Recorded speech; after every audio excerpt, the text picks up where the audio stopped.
we're just going to call this the Asian Voices panel. And the reason, yes, and I'm Dr. Ethan Nguyen.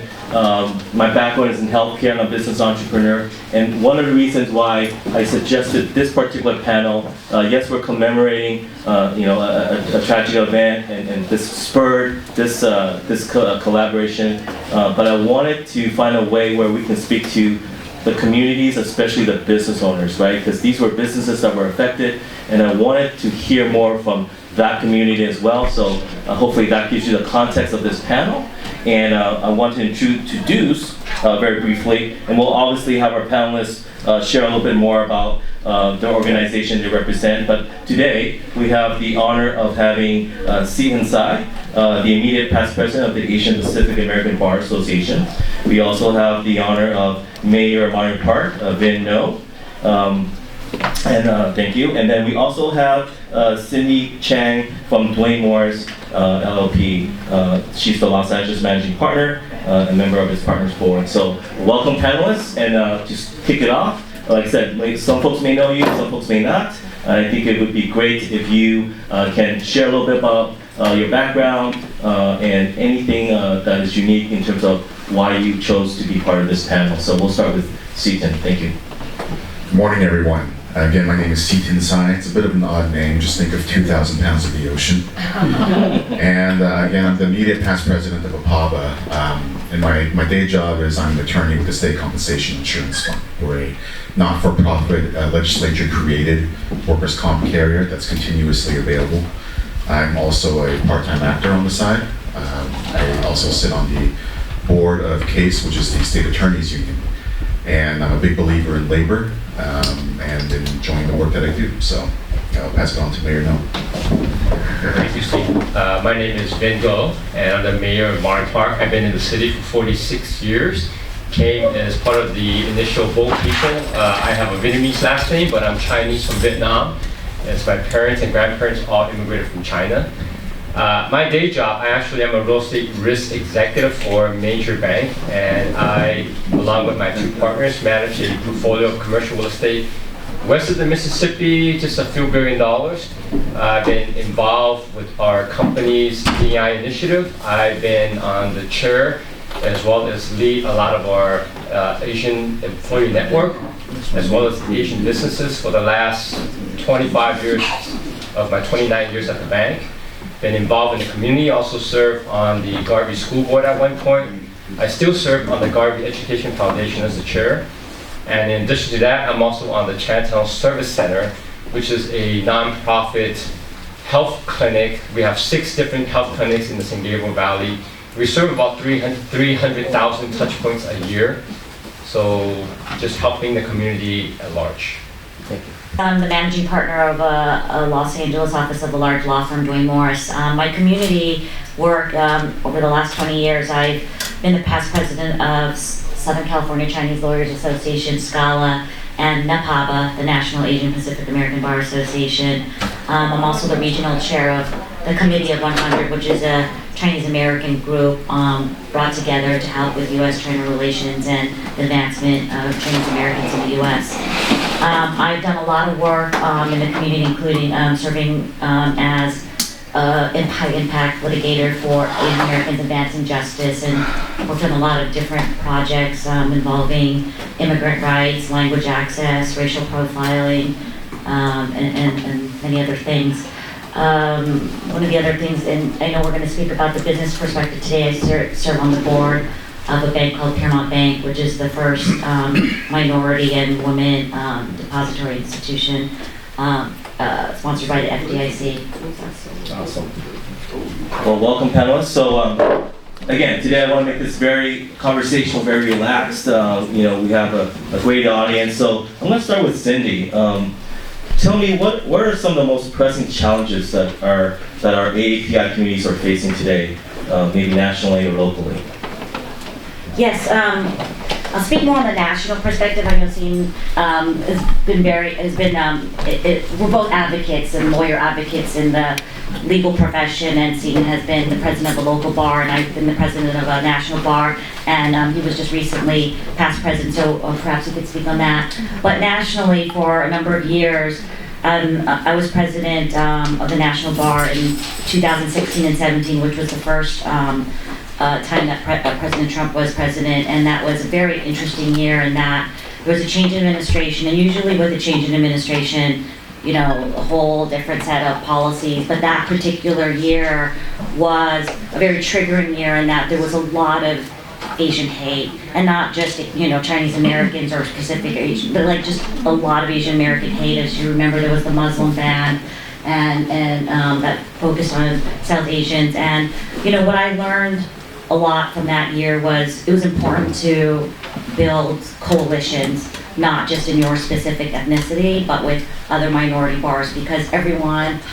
was in a minority group, whether it's woman, disabled, LGBT, or different ethnic groups. In that particular case of the Muslim ban, it was South Asians who, based on their nationality, you know, couldn't like travel or so forth. So it was important to realize, like, at some point in history, including Japanese Americans in the internment camps, you know, there has been immigrant backlash, and that we need to remember that you need to look at a big perspective and realize that if it's not us now, it could be us later, or it was us in the past. And so coalition building was very, very important, and I think that one of the biggest issues now is, you know, there is more of a backlash on immigrants, and this is not in particular to you know, I can't speak, and I speak in a lot of nonpartisan roles, so I cannot speak on, you know, attacks on particular individuals, but I can just say on policy issues, there are things going on in this country right now that are, from a legal standpoint, very, very detrimental to our constitutional rights. And I think that an issue that is so important is we need to have our voices heard, and we need to coalition build. So one voice is a lot more stronger when you group up with a lot of other people and you make your voice heard, not only in the polls, but in the census counting, and all in ways that we can get monies to allocate to our city, and so on. So I know I'm speaking a lot, and I know you guys have a lot of thoughts too, but as a whole, our voices need to be heard at this particular time, because it is a significant, critical time for our communities. Cindy, thank you. Those are great points. And without going into all the details, you heard what the Congresswoman and the Assembly member mentioned in the other room about the tone of the White House, what's going on. I mean, you think about the United States, it's really the land of opportunity for who actually stay here, or who actually originate from here, other than the Native Americans. It's all immigrants. So to hear where the tone is right now, it doesn't make sense. It just doesn't. The backlash, the tone, I mean, you think about what's been going on, taking away all the DEI initiatives, we're moving ourselves backwards 50, 60, 75 years. Right? And going back to what Cindy mentioned about, what do we need to do as a group, as API, I'm just gonna keep it simple, API initiative. What do we need to do? Back in 2020, the census, I'll just speak about California. In greater Southern California, the API community is about 15% of the entire population, 15%. And for the state of California, we're about 13.5% rounded of the entire state of California. That's the API community. Well, is that a big enough push to get your voting initiatives through? Not really at 15% or 13%, but it is a start. Now, you kind of go deeper into that and you break that down. Well, what is that 13% or what is that 15%? It's the Chinese, 2 or 3%. It's the Korean, 1%. The Japanese American, 1%. The Thai, the Filipino, from Taiwan, from Hong Kong. You get the drift? If you take everyone together, it's 15. If you break it apart, it's 1. So if you don't unite as API all together, your voice went from 15%, which is already a very low voice, to 1%. So it is really imperative for all the Asian communities to work with local leaders, to get your voice heard by working together, to effectuate a greater voice in the community. And I know the leaders around before, currently, and in the future will drive this message. But I implore you guys to kind of think about that. Think about the impact of what you can do as individuals to kind of work collectively together. Not only as a resident, but the local elected offices, the assemblymen, your congresspeople, just so that you have a bigger voice. So that you can go back to the White House at the federal level and say, we are a mainstream voice. And I guess I'll share a little bit about how that can kind of look like on a local level. So these past couple of years, there's really been a large initiative towards appointing more AAPI judges on the bench, especially in the state of California. One thing that we really care about in the legal community, at least, is representation on the bench.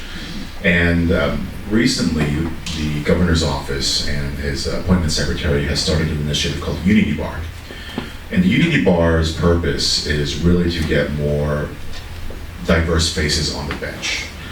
And initially, the Asian community, we were a little bit hesitant to join because basically once you join, if someone, let's say the Italian American bar or the Mexican American bar, they want to get their appointee on the bench, every other bar association would sign on to that endorsement. And we were initially a little bit resistant to this idea, but during my tenure as the president, we decided to join. And it's actually been a really good success for us. The last two judges we endorsed for APABA have been appointed to the bench very shortly after. I don't want to call it a quid pro quo or a tit for tat, but it's basically just having faith in another person's institution. And I think that's what it ultimately comes down to.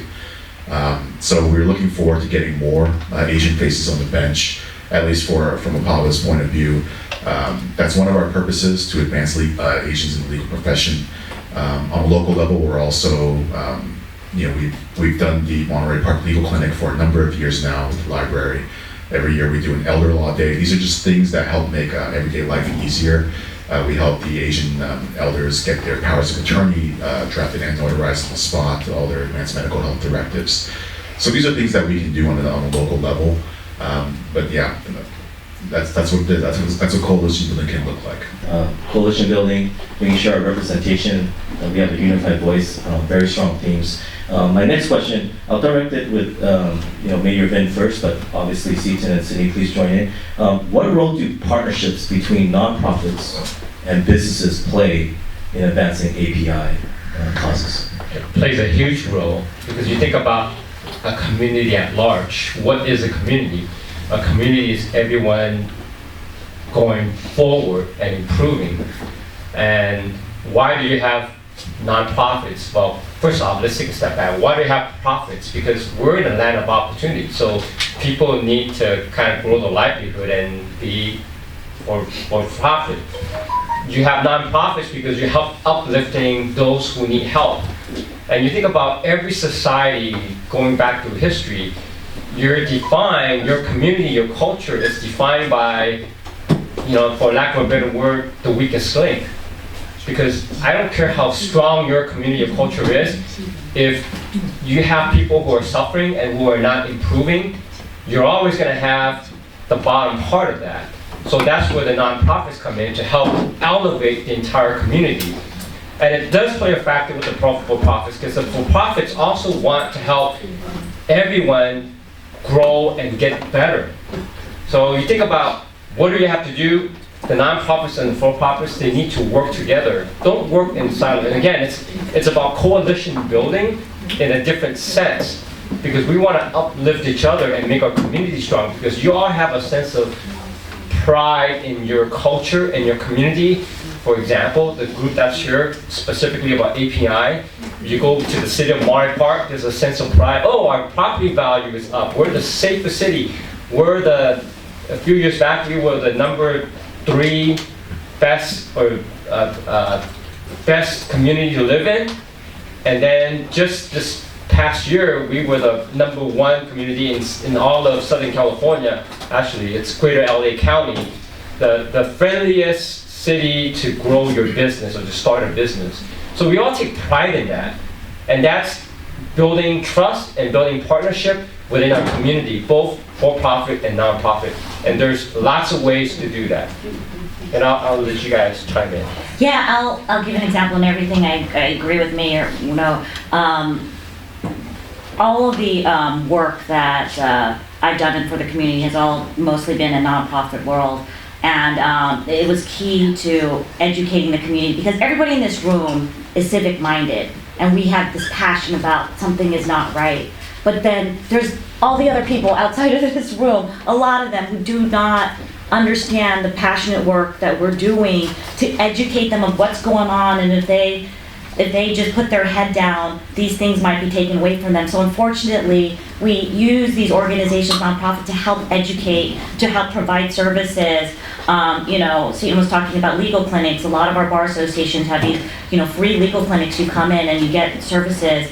On behalf of the bar association, we filed briefs called amicus briefs to the Supreme Court, arguing on behalf of all, certain minority groups about how this is not right, and don't pass this law or don't endorse this law, or so forth. So there's a lot of this work that is done by so few, and it's our job who are passionate to make sure that we continue to do this work for the benefit of a lot of others, and to help them understand and get it. And one example, and probably people don't even remember this, or a lot of people don't even know, but I don't know, about like 10 years ago, this was before Mayor, that I was working for a nonprofit, Asian Americans Advancing Justice, who is represented here, and there was a city ordinance in the city of Monterey Park that was being proposed by a group of anti-immigrant proponents, and this is similar to something that was done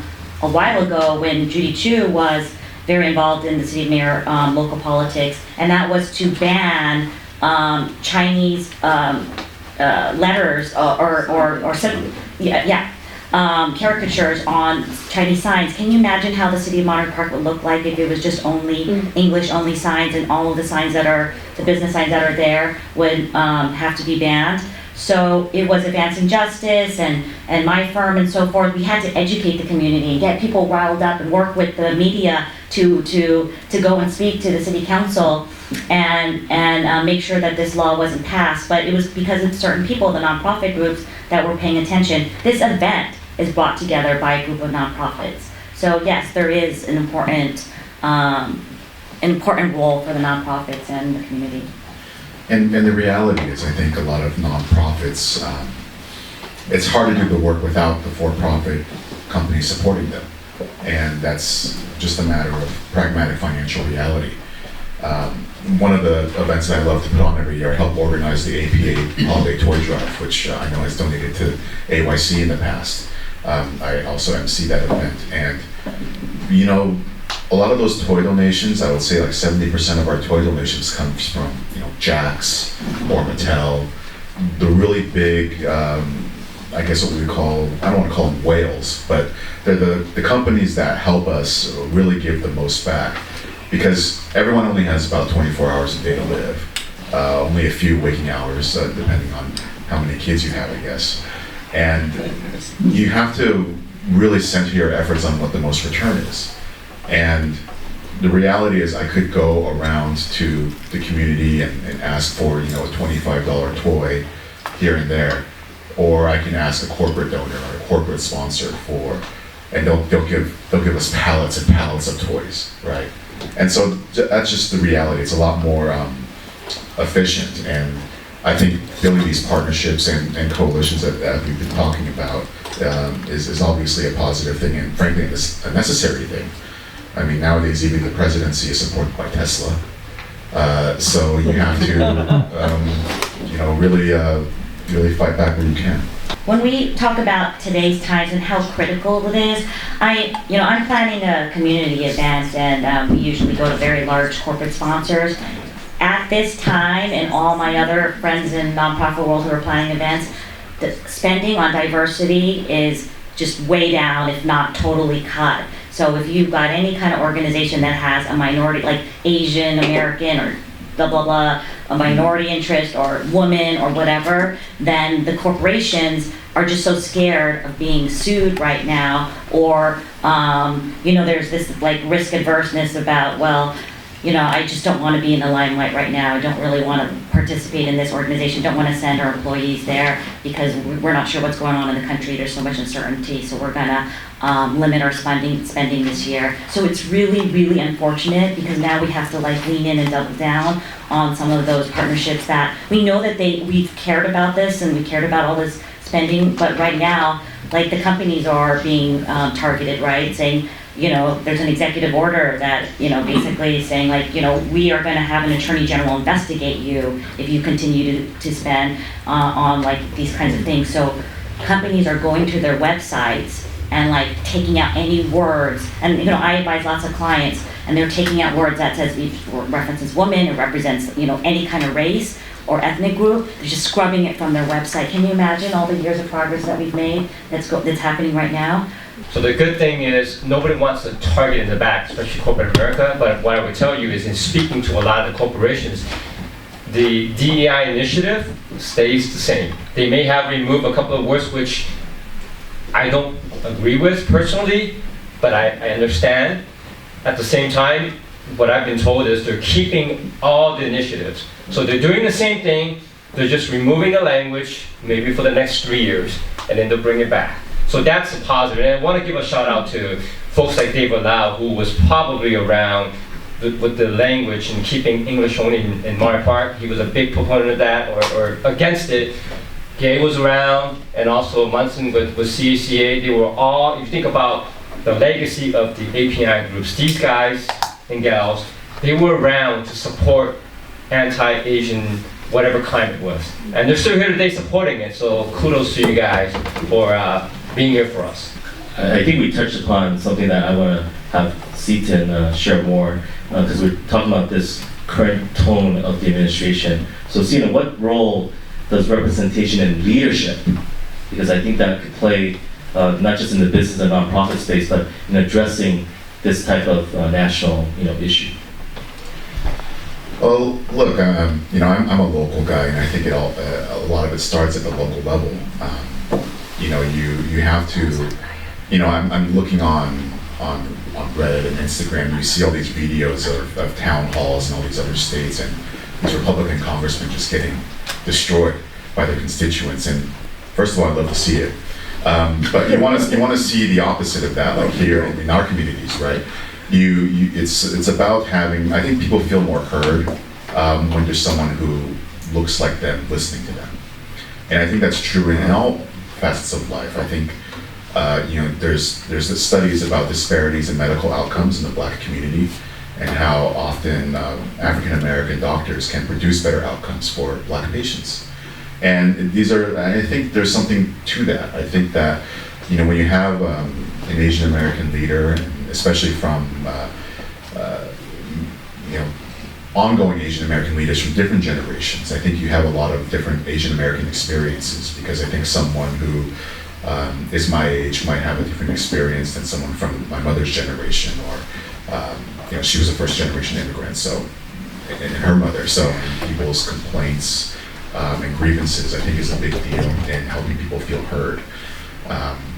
I'll give you another example. Recently, the union, SEIU, and CASE have been protesting the governor's recent 4-day return to office mandate for the state attorneys and all state employees. To give some background, a lot of recent state employees were hired on with the understanding that they would be remote and they're maybe 60 to 100 miles away from any sort of office. So naturally, there's a lot of grievances about this return to office order.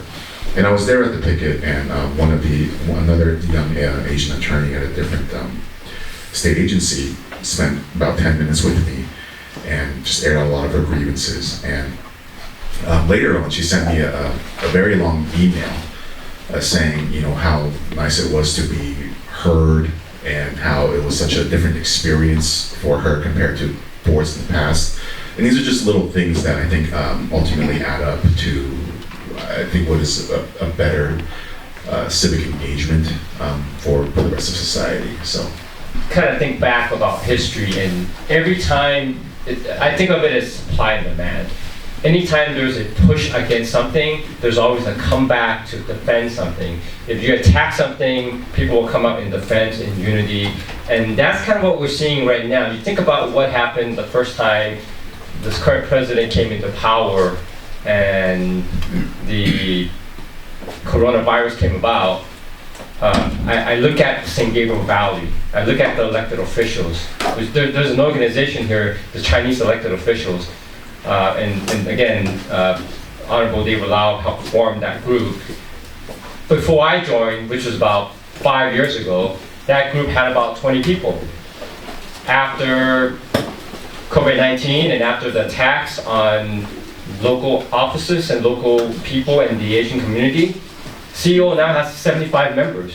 And you look at the elected officials around here, there are probably two, in some cases a majority, of Asian elected officials in the San Gabriel Valley. Maury Park for sure, Arcadia for sure, but you look at every city, there is at least one elected official, not only on the local city council, but also on the school board.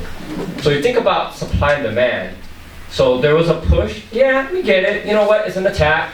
So then you bring back the demand for more people coming in into local leaderships to help push the initiative of we are equal, we are part of this community. And it will play itself out because this is something that doesn't really work itself out in 2 or 3 years. It works itself out in a generation because you have more people involved. And that's why we have this. The next generation will be involved. They'll get into local politics. You have more lawyers involved. You have more people understanding what the fight is all about. It's about equality. It's about equal footing. Believe it or not, we are coming close to the end. Like I said, these things fly by really quick, but I would be remiss if I didn't allow each of our panelists to share maybe one takeaway or one call to action. So let's start with Cindy. Okay, sure. So when I now in these times, it is it's great to have these communications now where we're kind of preaching to the choir. I feel like in this particular room, I think everybody gets it. It's the communications that I have outside this room that are very difficult in trying to get support, trying to understand, even in my own family, you know, very politically divisive conversations. And so how do we get others to understand how important it is to them personally that that it makes them feel that they need to understand your side and what's going on to this community. And I go back to coalition building, which is what I started with. I remember when I was trying to advocate for Asian American rights, and I had to go to the African American community or the Hispanic community and, you know, ask them, okay, hey, for example, with Chinese scientists who are being racial profiled because they're thinking that the American government had a China initiative and focused on accusing certain people who are scientists, who are in academia, that they're Chinese spies and ruining their entire lives. And their reputations and all the work that they've done because they're alleged to have some kind of Chinese access when ultimately it often turned out to be untrue and ended up, you know, ruining their careers. And so I go to the Black American community and said, you know, this is racial profiling, but you know what? African Americans have also been racial profiled as well. You know, like driving, you know, behind the car while black and getting pulled over. These are all different kinds of things in different iterations. And like for the Hispanic community, well, you know, right now, Asian Americans have language access issues because a lot of the benefits to government, things like healthcare, for example, and so forth, it's so important and so critical to have language access because a large amount of our community does not speak English, especially if they are recently immigrated, and they don't understand the benefits of, you know, what health benefits or what kinds of things that they can have, or to go to their local agency and get this or that. And so language access is so important. In the Hispanic community, that's also important, language access too. So you have to get them to understand, like, this is important to us right now with all the ICE raids and all that, and people not understanding what's going on and not understanding their rights. We have to coalesce with the other groups and saying, our Asian communities and Hispanic communities are going to be, having their immigration rights, severely affected if they don't understand what's going on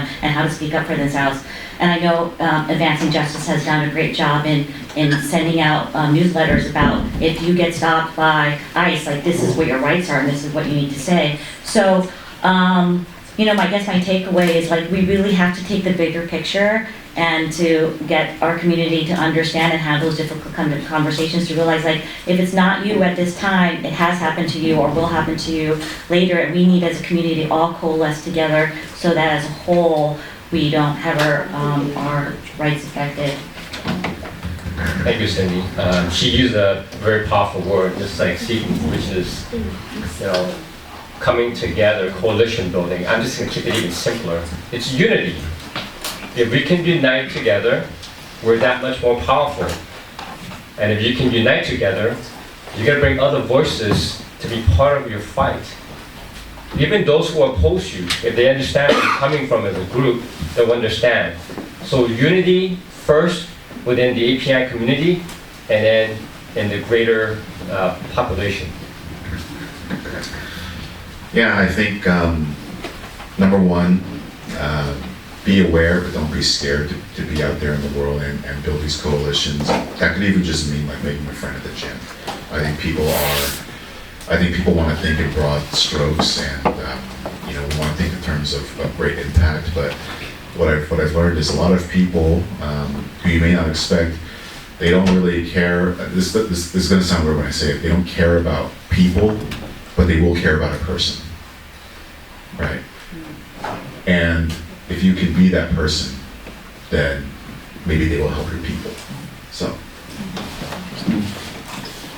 Awesome. So that takes us to the close of this panel. There is also one more ask. I do have a handout here. This is to ask all of our Asian community organizations to come together, very suitable to our topic here about unity, to assist to get police reporting for Asian hate crimes. So if your organization would want to be listed as a supporting organization, please pick up this handout and I guess share that with the host of this event so they can connect with you. So again, I would like to thank all of our panelists today. I just want to say something in terms of other voices and getting coalitions, because I'm a member of the American Immigration Lawyers Association, and we do have a Southern California chapter. And there are really big concerns right now about the ICE raids, about racial profiling. And so I think then, just like you talk about getting other groups in, I think American Immigration Lawyers Association might be a good one, especially when the concerns are a lot about immigration right now. So, I'll give you my card. Awesome. This is why we hold this event, so you guys can all connect. So feel free to approach any of our panelists, obviously any of our hosts. Let's connect together. Let's unite. I like that. That's why we create this venue. So thank you very much. Thank you all. So hi everyone, good afternoon. My name is Matthew Wisely. I am an Education Programs Manager for JACL National. We're the nation's oldest and largest AAPI civil rights org, started back in 1929, so coming up on our 100th anniversary here in just a few years. In JACL, even though we have the name Japanese American Citizens League, anyone and everyone is welcome to be a member of JACL. Nowadays we use the story of Japanese Americans and our history to support all marginalized communities and fight for the civil rights and human rights of everybody in this nation. And really quickly about myself, I'm actually 5th generation Japanese American as well as 4th generation Chinese American and Jewish American as well. So I have a fairly mixed background, a lot of family history, which has to do with what I'll be talking about today, which is Neighbors Not Enemies, dealing with the Alien Enemies Act as well as the Neighbors Not Enemies Act, and a lot about what is going on today around these two bills. So, Michelle, if you want to move us to the next one. So, starting off really quick, what is the Alien Enemies Act? It's something that you might have heard of more recently, and actually there was some reports, I think yesterday and the day before, stating that President Trump is going to invoke the Alien Enemies Act. Supposed to be yesterday, I think it's getting pushed again until this coming week. But the Alien Enemies Act actually goes all the way back to 1798.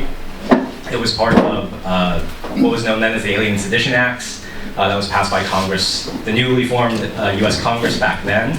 And again, after the Revolutionary War, we were on the verge of war again with Europe. And so Congress passed these laws to sort of combat any possible enemy aliens or enemy saboteurs who were in the United States at that time. Just because the US was still getting on its feet, they didn't want to be taken out from within. And so Congress passed these 4 measures. It first went into effect about a decade later during the War of 1812, where British nationals were first targeted, and then it was used again a few years later, or a century later. But really quick, so there were 4 acts in the Alien Sedition Acts. 3 of them have either expired or been sunsetted. The last one remaining is the Alien Enemies Act, which has throughout the years been modified and changed so that there is no expiration date, there is no sunset date. It has to be eliminated or repealed by Congress. And so what the AEA does is it says right here, any alien, so anyone who is not a naturalized US citizen, anyone who is here in the US without a green card, is liable to be apprehended, restrained, secured, or removed. Basically, in a time of war, the president, the government, anybody can take an alien national or someone who's not a US citizen and deport them without a trial, without, basically without due cause even. And usually it's in a time of war, which is up to Congress to declare an act of war. But there's also a provision that was added later that says that if there is some extenuating circumstances where Congress cannot declare an act of war, that the president can still invoke the Alien Enemies Act without Congress's approval, which is terrifying. And that brings us to later on, so if we want to go to the next slide. So what does this have to do with JACL and Japanese Americans specifically? So I said the first time was during the War of 1812. The second inaction of the AEA was during World War I, when German and Austro-Hungarian nationals were targeted because of World War I from 1918, and actually some of them were interned all the way through 1920, well after the war ended. But the last time it was used, and probably the largest time it was used, was during World War II. And so most folks know about the Japanese American incarceration camps. 125,000 Japanese Americans were forcibly removed from their homes, incarcerated across the country. Well, there's a small subset of those folks, and actually the folks who were mostly arrested the day of Pearl Harbor and the weeks following Pearl Harbor, from January to February of 1942, or December 1941 through February 1942, that were done so under the Alien Enemies Act. And so these public proclamations that are listed up here were passed by were given by President Roosevelt, and the FBI, law enforcement agencies, went around and arrested first-generation Japanese Americans who at that time were unable to become US citizens. And so under the Alien Enemies Act, they were allowed to be arrested and sent to internment camps or Department of Justice camps across the country. And many families did not know where their grandparents were taken. They were kept there for years at a time, and some people never actually found out what happened to their families. There was one report given in the 1980s where a child remembered his father being taken away right after Pearl Harbor, and that was the last day he ever saw him. And the government never actually said what happened to him. And so by February 1942, about 2,000 Japanese Americans, a little over 2,000 Japanese Americans were arrested, as well as about 1,000 German nationals and a couple hundred Italian nationals as well. And then while the 125,000 Japanese Americans who were incarcerated, the majority of them were American citizens, technically the other 1/3 who were not American citizens could fall under the AEA and were at risk of possible deportation and other actions like that.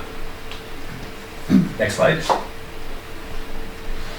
And so that was really the last time the AEA was used in force en masse, but it has been used more recently, and a lot of that has been due to President Trump and his policies. And the first time he used it, not fully, but he used it as a justification for the Muslim ban back in 2018, saying that this is something he's putting in place so that he doesn't have to use the AEA, but if he needed to, he would invoke the AEA. And then more recently, like I said, this past week, and even during his campaign run, President Trump said that he would invoke the Alien Enemies Act to speed up his mass deportations. Because even though we're not at war with a specific country at this point, by calling what's happening at the southern border a border crisis or a war on immigration, he's able to sort of skirt the ruling that Congress has to invoke or declare war to be able to use the AEA. So, and he even did it, I'm trying to remember, it's a long name, designating cartels and other organizations as foreign terrorist orgs and specifically designated global terrorists. When he signed that bill, he did specifically put in there as well that governmental organizations can use the AEA to help speed up their deportation processes. And we've seen some of that already, but there's supposed to be an order coming out here probably this week using the AEA more in depth and invoking it on a larger scale to speed up the mass deportation process. Yep. And so going back really quick to World War II, this is actually an article that came out right before the inauguration, January 18th. And this is about the Kudo family. It was written by Thomas Kudo, but it's about his father, Koji, and his siblings and their family. And it ties into what Dr. Kim and Rob were going to talk about birthright. Dr. Chen, sorry. Oh, no, we're not doctors. Oh, okay, never mind, sorry. Kathleen and Bob. Kathleen and Bob. What they'll be We're talking about with professors. citizenship. What they'll be talking about with citizenship, though, because what happened during World War II as well, to Koji and his family, as well as about 8,000 other Japanese Americans, where they were forced under duress in 1944, 1945 to renounce their birthright citizenship. Congress passed a law in 44 saying that Americans could renounce their citizenship, and those specifically at the camp called Tui Lake, which was the high security prison camp during the war, where they held the supposed disloyal Japanese Americans. They basically gave them the choice that they could either remain in the camps or they could renounce their citizenship and return to Japan. Because at that point, the war still was not over. They didn't know what was going to happen when they returned to the West Coast. And they were basically being fed lies by the Army and the US government saying that they could still be incarcerated for years after the war ended if they didn't renounce their citizenship. So about 8,000 people chose that route. Of that 8,000, actually only about 1,200 actually were deported back to Japan. And Koji and his family, his 4 siblings and parents, were some of those 1,200. If you read the full article, you find out actually about 2 years later, in 1946, Koji and his family actually had their citizenship reinstated, and they were allowed to come back to the United States. And several hundred of those 1,200 who went to Japan actually did return. And eventually, with the help of a lawyer, almost all 8,000 of those who renounced their citizenship eventually got it back. But for some of them, it took well into the 1960s to actually have that happen. But that's part of it's a sort of a side effect of the AEA that was used and that allowed Congress to create that act. And so for Japanese Americans especially, this is something very important to us, and we realize that this was used partially as a justification for our community's incarceration during the war, and how easily it can be used again to incarcerate or deport other communities. And so if we go to the next slide, there's actually another piece of legislation I mentioned, the Neighbors Not Enemies Act, which we've supported for several years now, and it was actually an idea started by Congressman Mike Honda when he was a member of Congress. And it's a very simple bill. It has basically 2 lines, one stating that it can be called the Neighbors Not Enemies Act, and the second stating that it will fully repeal the Alien Enemies Act. So very short bill, very simple bill. It's currently being headed up by Rep. Ilhan Omar and Senator Mazie Hirono. And so it's supported by several members of Congress, 80 plus civil rights organizations, not just Japanese American organizations, but broadly civil rights orgs. And we hope to get it passed before the current administration, but there's still hope that over the next few years we can push for it, especially as there is this now lingering and looming invocation of the AEA that is coming. So that is our hope, and that's what we're hoping for as a community, but we will see what happens. And I will leave it off there and pass it over to Kathleen to give her presentation. But my name is Kathleen Kim. Thank you so much for having me. Thank you to the organizers. This is an incredible event, and I was very inspired just by the other speakers that I've heard today. So I'm here in my capacity as a professor of law at LMU Loyola Law School. I've been there for 18 years, writing a lot that might influence courts, and also teaching, the next generation of lawyers. I feel like that's happening now, actually. There's such intense engagement that I feel with my students. I'm teaching, immigration right now and torts, and we talk about all of the doctrine in the context of what is happening in our nation now, because I need them to help me process what's happening. So I used to call it a fascist tech oligarchy, but that term may change as the totalitarianism and despotism appears to, it reveals itself more and more, particularly in the space that we're all talking about.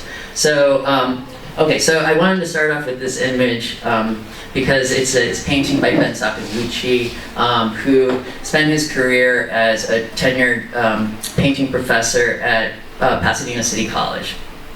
He also lent me this image for the cover of my book that I didn't bring, but I did bring Bob's book. And so, in any case, my students helped me pick this image before the book went to print.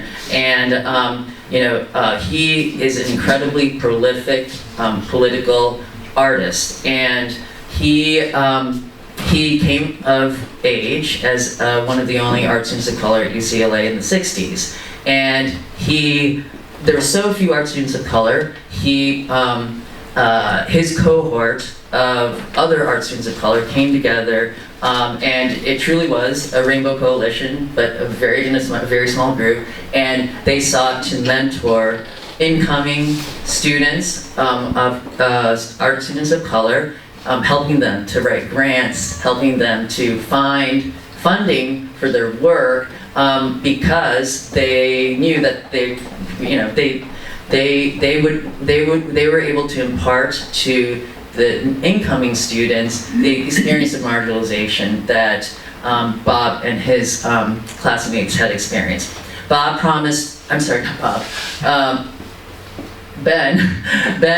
promised to never sell out, and he was never represented by a gallery. And he spent his career at PCC, and he's almost 90 years old, and with an incredible volume portfolio of including very recent acrylic oil paintings like this detailed with relevant political commentary. His work is now getting discovered over the past couple of years because at his age now, he's made the decision to have his art more visible, and my brother, who owns an art gallery in Chinatown, represents him. So now his art is at major museums all over the country. Sorry to take that as an aside, but I think it's important to also uplift under-recognized creative producers, and innovators in our community, and someone particularly like Ben Sakaguchi, who made the choice to not want to work for white people and not want to contribute to a white capitalist structure that he disagreed with, so I want to start out there. This is telling to me because this is represents the country that we're supposed to live in, meaning a multiracial democracy, but the satire here, it absolutely shows what the struggle is for racial minorities, including Asian Americans, and the struggle to but both, I'm thinking about Kate Penn's incredible remarks earlier. The struggle to find solidarity because we're all siloed from each other, and also as in the Asian American community, there are multiple generations. I'm a second generation New American, as I call it. But my first ancestor to come to this country was my great uncle in 1903. He was one of the 102 migrant workers from indentured migrant workers from Korea who made it to the U.S. During that 8 years of first Korean diaspora, after monarchical rule before Japanese occupation. And he's an early example of the immigration legal regime that had formed and intersected with criminal laws and vice crimes that were enacted during the Reconstruction period to be targeted at newly freed slaves, at black people, to re-enslave them, and then the intersection of both. So he came here to work on sugar plantations, and when he was caught smoking opium instead of eating it, because the local ordinance permitted eating it, that's what most white Europeans did, and most Asians smoked it, he was deported in such a degraded condition. And then we can go on. Thank you. So, Who was that artist? Ben Sakaguchi. Sorry, thank you. Thank you. So we can move the slide. Thank you. So, okay, so I did want to start there because I was asked to speak about our immigration framework and in particular the birthright. The Trump's executive order to eliminate territorial birthright citizenship to certain groups of individuals.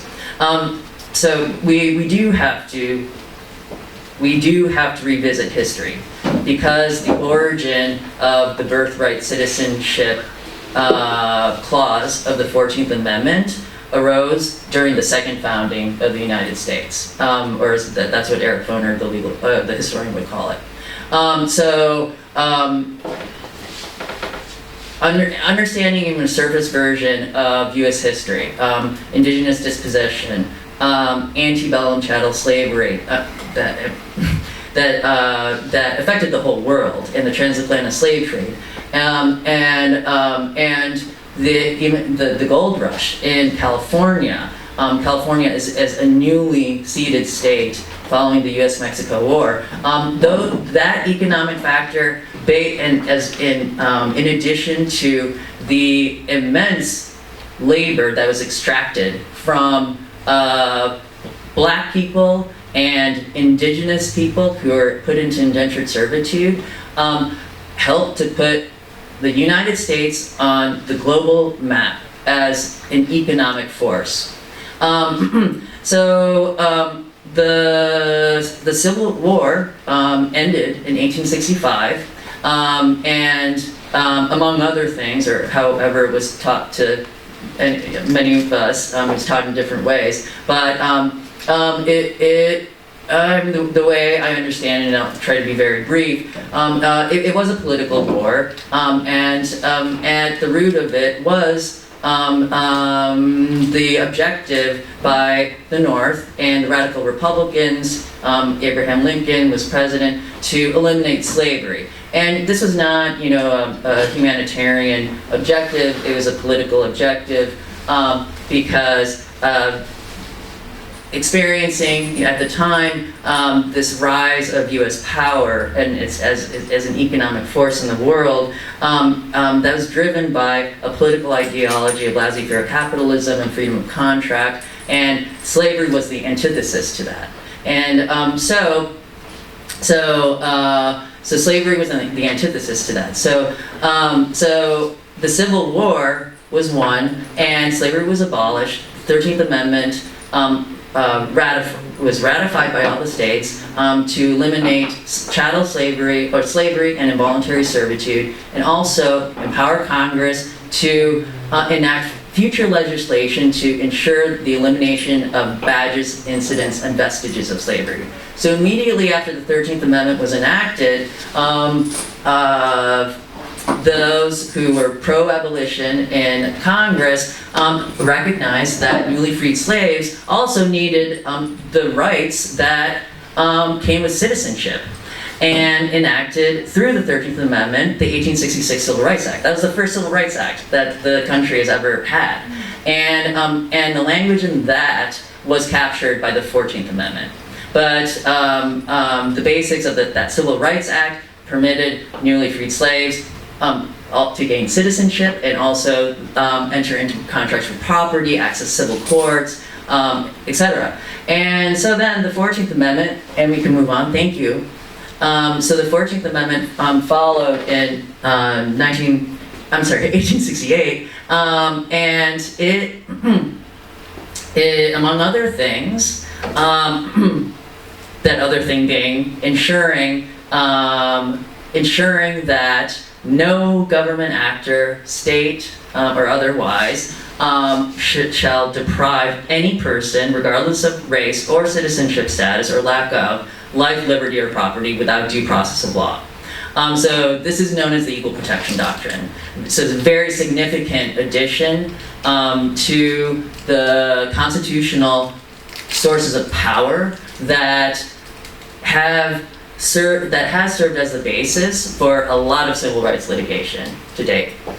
The first clause is our territorial birthright citizenship clause. Okay, so this is the constitutional amendment that mandates, that confers immediate citizenship to anyone born on the territory of the United States, because the Supreme Court determined in a case that I'll get to in a moment, Wong Kim Ark, I'm sure you're all familiar with, in 1898 case, that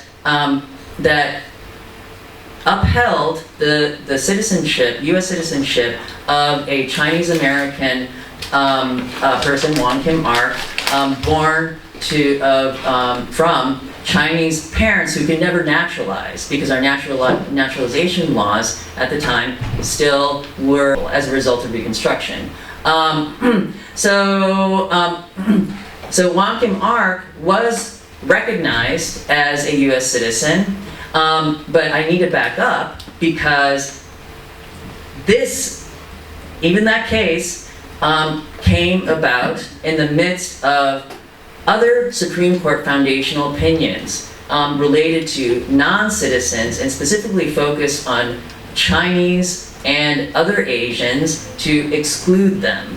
And the first immigration, widespread federal immigration restriction was invoked in 1875 at the end of Reconstruction, because by then 15% of legislative seats in the United States had been occupied by black people, newly freed slaves, who could finally vote. And lawmakers wanted to ensure a white majority. And they enacted immigration restrictions directed at Asians to exclude them after they were exploited for their labor. Following that 1875 first immigration restriction, which was the Page Act, and it was specifically targeted at Asian women and overtly stated the presumption that they're prostitutes, to exclude them, that was a calculated strategy so that men who are laboring in the United States Chinese men and other Asian men who are laboring in the United States wouldn't have the opportunity to form families and actually integrate.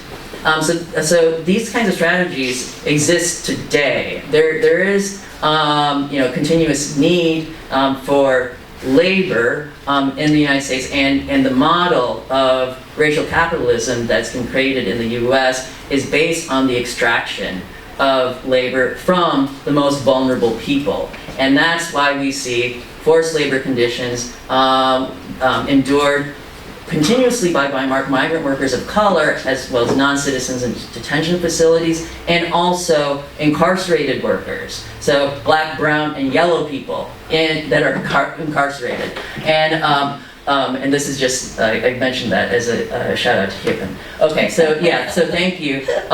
We can go on. So amidst all of this anti-immigrant legislation, and the Supreme Court foundational immigration opinions that declared that only the political branches of the government have authority to regulate immigration matters, because we have borders and we have national sovereignty, and it's only the executive and Congress that should have the authority to protect us from foreign invasion. So that language is directly from Chinese exclusion cases from the late 1800s. And so when it came to territorial birthright citizenship, there had already been other Supreme Court cases that had upheld the constitutionality of territorial birthright citizenship. It's just that Wong Kim Ark, the justices actually engaged, it was a split decision, the justices engaged in a debate about what citizenship ought to mean. And the language of the 14th Amendment that refers to subject to the jurisdiction thereof. So the majority opinion interpreted the 14th Amendment as ascriptive. You know, it's a plain text. We have to interpret this plain text and also understand its history to automatically confer citizenship to anyone born on U.S. soil. But the dissent vehemently disagreed because it went into a political, ideological, or politically philosophical exploration into what consent means in the context of citizenship. That's the exact same language that Trump's Department of Justice is utilizing in the litigation today to defend the executive order to eliminate territorial birthright citizenship. So a dissent that obviously failed in Wong Kim Ark, but are nonetheless set forth compelling arguments to those who have been advocating actually for the elimination of territorial birthright citizenship ever since the 14th Amendment. Because there's been a Birthright Citizenship Act that pending in Congress every single year since the 14th Amendment was enacted. And it just hasn't gained any traction. But there are supporters for it. And of course they exist on the side of conservatives who are entrenched in the racial bias and hatred towards non-citizens of color. And this is amplified by the alt-right and Trump base, and I'd say the tech oligarchy as well, because we're a threat, and we are a threat to them. We were never at war with China, but as Matt aptly identifies. Except the Supreme Court used that language to establish what's called the plenary power over immigration, that power, that exclusive authority of the executive and Congress to do whatever it wants with regard to immigration. So yeah. So next slide, please. So this is a mural in San Francisco celebrating Wong Kim Ark because that was a win. Clearly, he was born on U.S. territory. Clearly, he's a citizen. And the majority say it doesn't matter if his parents can never naturalize. His allegiance is to the United States by virtue of his birth here. We can move on. I teach at UCI School of Law. I'm the executive director of the Fred T. Korematsu Center for Law and Equality that I founded at Seattle University in 2009. I just moved in August to UC Irvine, and I took my toys with me. So I'm very fortunate to have a very broad mandate from the family, from Fred Korematsu's family, in terms of how to advance his legacy. So in terms of the work that we do, a lot of it is addressing anti-black racism. I had the privilege for 6 years of representing Mexican-American students in Arizona who challenged a law that was used to terminate the Mexican-American Studies program at the Tucson Unified School District. Had the privilege of representing tribes in Alaska challenging the treatment of Alaska Native foster children. By doing work in this way, part of it is doing coalitional work, so not just showing up for yourself, but also showing up for others. Because for me, that is one of the most important takeaways that I've drawn from Fred Korematsu's legacy. So, you have my slides? Oh, yeah.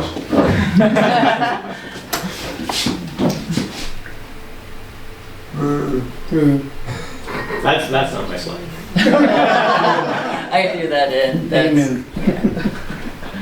Sorry about that. No, I'll just keep talking. So I am also the Sylvia Mendez Presidential Chair for Civil Rights at Irvine, the inaugural holder of it. And I'm not saying that to self-aggrandize myself, but rather I get to tell the story about Sylvia Mendez. So Sylvia Mendez was a child plaintiff in 1946 when she was denied entry to the white school in the Westminster School District.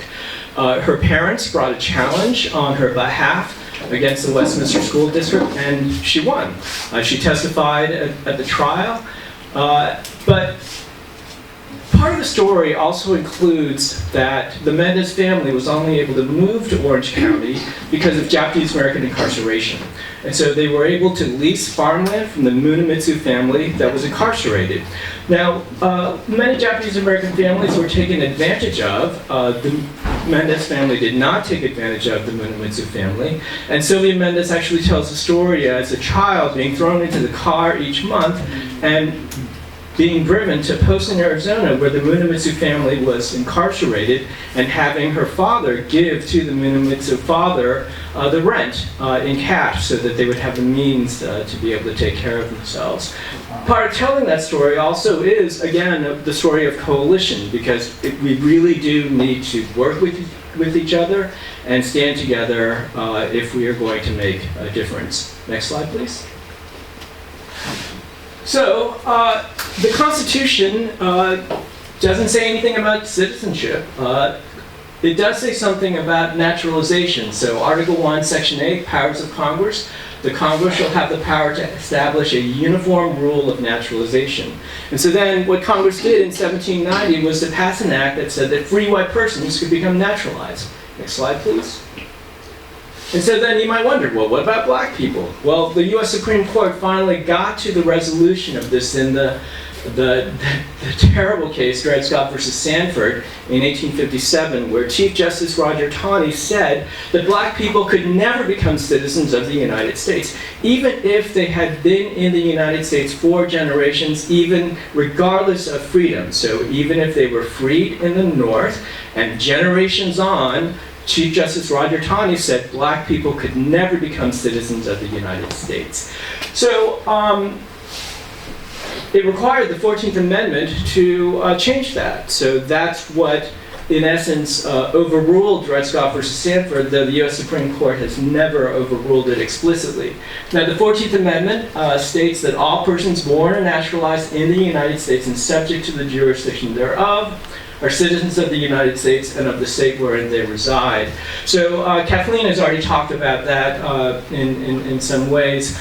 I'm going to move now to the next slide and talk about some of the changes that started to follow following the end of the Civil War and the 14th Amendment. Because the Naturalization Act of 1870 then said, okay, we're going to change the rules. So before, it was just free white persons who could become naturalized, but now white people and people of African nativity or descent could become naturalized. So the 1882 Chinese Exclusion Act barred federal and state courts from admitting Chinese persons. And he pursued an interesting litigation strategy, which included that he came to court and said, I'm white. He also included evidence from a cultural anthropologist who had visited Japan and talked about the white people of Japan. Not sure where exactly this cultural anthropologist went, but part of Mr. Ozawa's argument was that he was whiter, paler than many European immigrants that were allowed to become naturalized. And so he was saying, well, what is the meaning of white? So he was contesting whiteness and trying to become included as part of that group. The court looked at him and said, well, we know that the statute says white, and we're going to understand that as meaning Caucasian. You're clearly not Caucasian, so you can't become naturalized.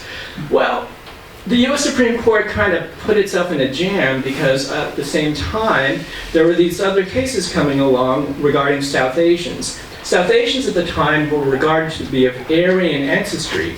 And so Bhagat Singh Thind, who had also served in the U.S. military during World War I, he came to court and said, I'm Aryan, I'm Caucasian. So you just last term said that white equals Caucasian, so he did the math, right? It's like, I'm Caucasian, that means I'm white, that means that you have to let me become naturalized. The U.S. Supreme Court's like, like we did just say that, didn't we? But then they said, well, we'll just kind of ignore what we said. Back in 1790, with the first Naturalization Act with white persons, well, they obviously didn't think of people like you as being white. And so then they went back to a common sense notion of whiteness where he was precluded. Now, there was a real tragedy here because at this time, 60 to 70 South Asians had become naturalized. The U.S. Department of Justice had various U.S. attorney offices around the country institute denaturalization proceedings against them, and over 50 were denaturalized. There were actually a couple courts, though, that said, no, we're not going to denaturalize you. But in one particular instance, it resulted in a tragedy where the person killed himself, and he said that he has no country to return to, he has no country here, and he said that there was just no place for him. Next slide, please. And so when we think about denaturalization and citizenship stripping, part of going back to this history includes that when the basis for citizenship is removed, the US government has shown itself to be perfectly willing to do the things to strip people of their citizenship. Now, in addition to the denaturalization proceedings following Thin, there's the Expatriation Act of 1907. So if a US citizen woman married an alien, somebody who was not a US citizen, she lost her US citizenship. Now, after the 19th Amendment was ratified, and I forget whether it was in 1919 or 1920 when it was ultimately ratified and became part of our Constitution, but politicians around the country wanted to get women to vote for them, and so they actually repealed part of the Expatriation Act, but it left an infirmity for US citizen women who had married aliens ineligible for citizenship. They were forever barred from regaining their citizenship. Now, in 1931, Sumi Suga, acted to lobby for an amendment to the 1931 amendments to the 1922 Cable Act. And what it did, that change was that it allowed for Nisei women who married Issei men to not lose their citizenship. But it wasn't until the 1936 when the Cable Act was fully repealed. Next slide, please. My clicker person has gone away. Yes, please. Thank you. And so we're left here with the executive order, and there are two categories of people who, and according to the executive order, for those born after February 19, 2025, who will no longer be recognized as being citizens by birth. Now, the thing about the executive order is, and this is something that I think people are not paying enough attention to, is that the government is saying, well, this only applies prospectively. But this is wrong, because if the executive order is upheld, the constitutional basis for everybody who falls into these two categories. So if you were born to a person who was unlawfully present, and the father was not a citizen or a legal permanent resident, then the constitutional basis for your citizenship has gone away. If you were born to somebody who was temporarily here, and the father was not a US citizen or a legal permanent resident, the constitutional basis for your citizenship goes away. So I was talking with an attorney in Orange County, and he talked about how his brother, who's in his 40s, was born in the United States when his parents were here on student visas. So that 40-year-old brother believes himself to be a US citizen by birth, but if the US Supreme Court upholds the executive order, that means that that person in his 40s no longer has the basis for his citizenship. Now, how might the government act with regard to this? Well, the government could revoke his passport if he has a passport, could refuse to renew the passport if he seeks the renewal, so that anybody in these categories, their citizenship is in jeopardy. Now, so there are a number of cases around the country, you may have heard about them, the challenges that so far have been successful in the lower courts. So the Korematsu Center, joining with some other organizations, I'm working on writing an amicus brief. So an amicus brief is a friend of the court brief. And what we're doing is we're telling the story about the denaturalization proceedings after Thind and the 1907 Expatriation Act, telling an Asian American history story as a story of American history, but which is intended to show that we know of the dangers that when the basis for citizenship is taken away, that the government will act proactively to remove it, and there's nothing that stops the government from doing this. And this jeopardizes the citizenship of hundreds of thousands, it might even be millions of people. And also intergenerations. Well, yeah. There's no limit in terms of this. And so I have engaged in conversation with the National JACL about possibly joining this amicus brief. And so we hope to have a draft soon, and hope that the JACL and other organizations will join us in expressing to the courts these stories that we think are vital if we're going to understand the consequences.